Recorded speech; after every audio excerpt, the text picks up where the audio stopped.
The feeling of flying feels like floating in dry water. And in that floaty feeling, we have control. And we can control our bodies and fly through the air and go wherever we want to. Pure blissfulness and serenity. Nothing else matters, nothing else is in your mind. You're just thinking about your flight, where you're going.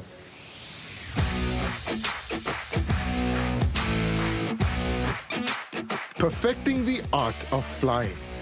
Dreams from childhood, pursued for centuries. This is the purest form of human flight, and Jean-Jacques Wallis is one of the best in the world.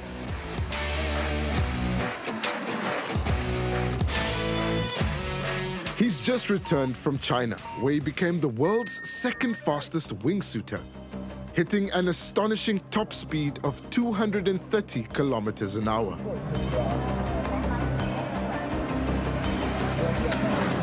Yes, love.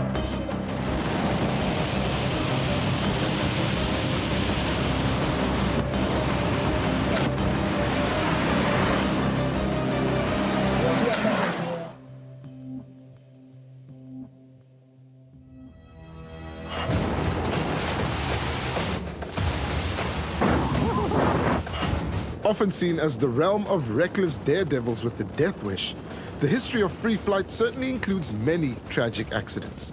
But it's evolved into a highly skilled and respected professional sport.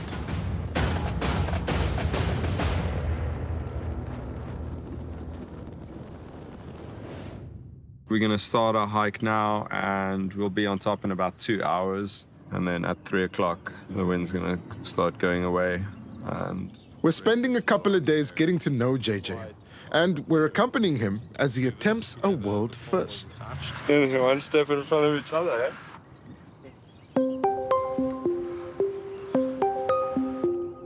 Described as half mountain goat, half eagle by friends, JJ sees these mountains in the 𝗀𝗀𝗱𝗆 outside Paarl as potential for new jumps, with a lifetime of adventure ahead.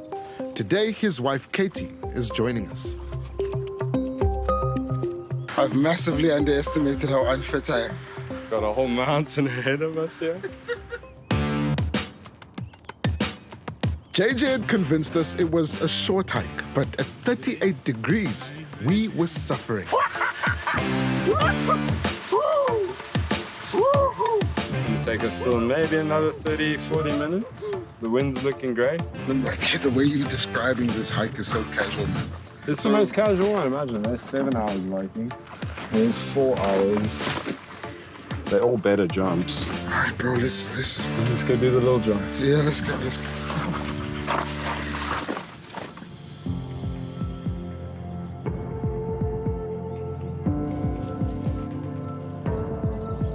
It's not just about jumping off the side of the mountain, it's about getting here. And I can tell you right now, you need to be an athlete to finish this hike. I don't know how I'm gonna get down, but JJ does this all the time.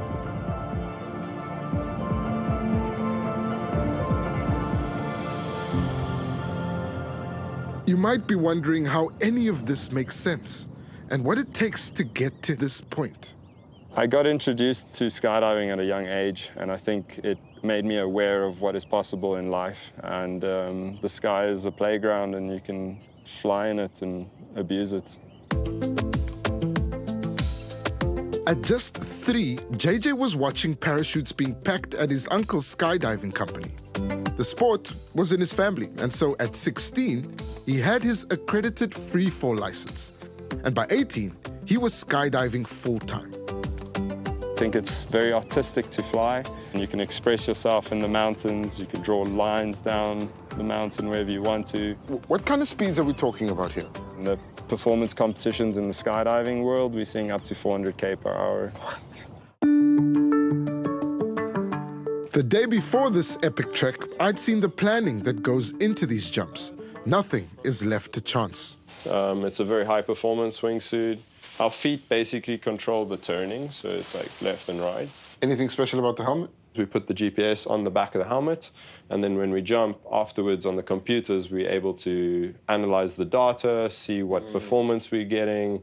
Wingsuit base jumping is incredibly dangerous.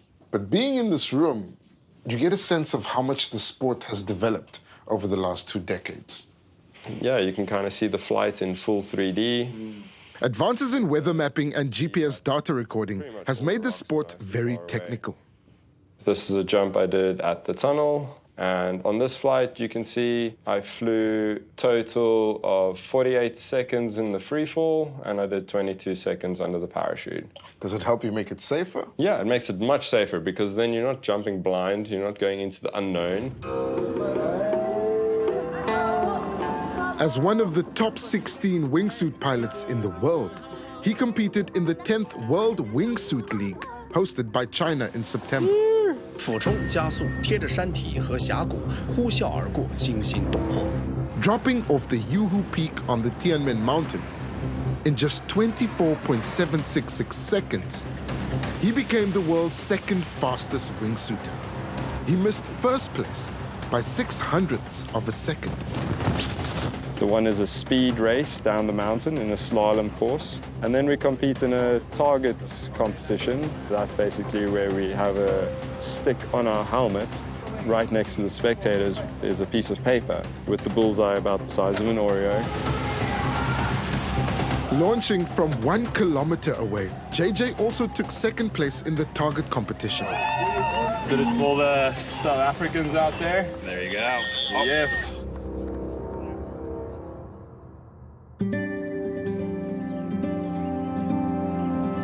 Back to his day job as a tandem instructor.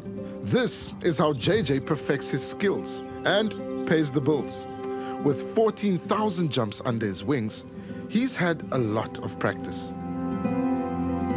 So this is where skydivers hang out. It's called a drop zone. It's the heart of the community. They share information here, they plan their jumps, and they do postmortems. It's a really important part of the sport and the industry. The drop zone is also where he met his wife, Katie, who surprisingly isn't a skydiver. I like going fast in cars. I like driving cars. I always have like this joke with him, like he's a really good pilot in like flying things, but he's a really bad driver. He really is. JJ never attempts a new jump without consulting her first. As much as it's exciting, it's dangerous, right? That's why you go through all this training and safety briefings, and the more you hang out with more experienced people, the more experience and knowledge you gain from them too. What? If I really wanted to understand JJ's passion for flight, I needed to get a taste of it myself. 10 minutes to go up in the airplane. How are you feeling? Feeling all right.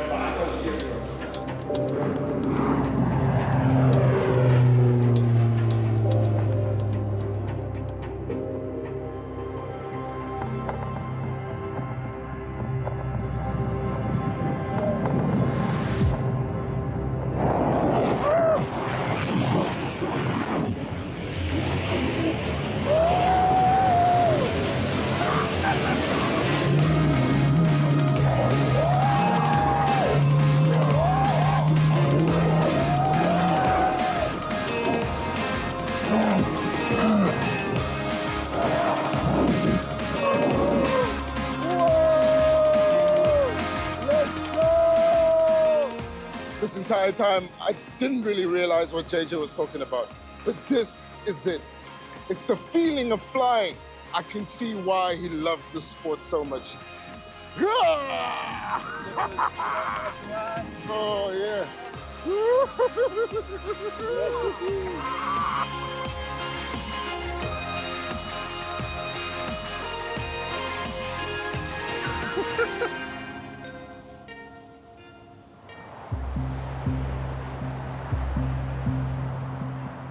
Back in the 𝗀𝗁cie𝗿𝗆𝗆, it took 4 hours to get to the cliffs above the Huguenot Tunnel to a jump he's called tunnel vision.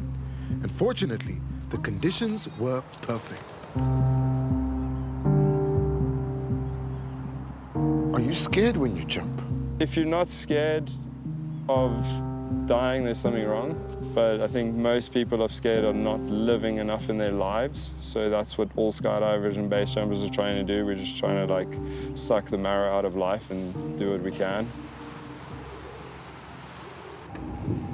Not even jumping, I'm sweating, bro. It's gonna be awesome, man. Yeah, I'm so stoked you're here. Okay, I'll see you guys in the bottom. Love you. Love you lots. In 3, 2, 1, Carte Blanche! No ways, man.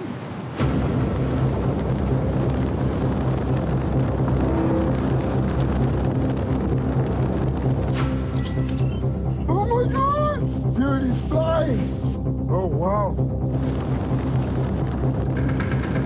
That is a world first. JJ flew under the 𝗀𝗁𝗃𝗀𝗆 Bridge at 227 kilometers an hour.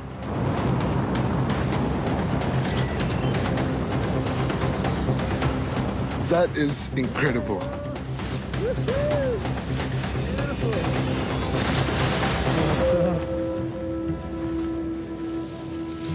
That's scary. A part of me wanted to shout, no! Most wives would say, don't do it. It's said once you've tasted flight, you will forever walk the earth with your eyes turned to the sky.